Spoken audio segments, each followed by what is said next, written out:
Karla, yn gynta, deithio ni chydig am dy hanes. Wel, wy'n byw yn Melbourne yn Australia. Wy'n gweithio gyda fy mam, mae hi'n anabl, ac wy'n astudio canu clasurol, ac nes i ddechrau dysgu Cymraeg yn y mis Gorffennaf diwetha. Waw. So newydd ddechrau wyt ti mewn ffordd.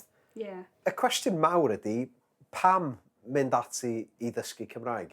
Wy'n meddwl oedd e'n i clywed ar y teledu neu rhywbeth pan o'n i'n plentyn, ac wy'n meddwl mae'n hard iawn. O'n i'n mwyn i ddysgu fe. Sut nes ti ddysgu Cymraeg? Trwy Say Something in Welsh. Mae'n cwrs gwych iawn. Mae'n cwrs ble ti'n dysgu trwy gwrando. Dim ond gwrando, dim sgwennu, dim darllen. Ac wedi bod yn ymarfer ar y Skype gyda pobl dros y byd. Llefydd fel lle? Rwsia, America. A dyma'r tro cynta i ti ymweld â Chymru? Ie, mae tro cynta wy'n bod tu fas o Australia. O ie? Ie.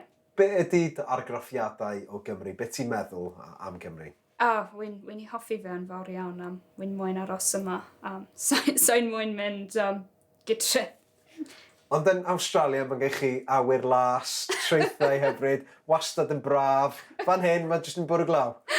Wel, yn Melbourne, yn y gaeaf, mae'n eitha debyg. Achos pan ti'n gwylio Neighbours, mae wastad yn braf, mae pawb yn edrych. Wel, mae nhw'n ei ffilmio fe yn y haf.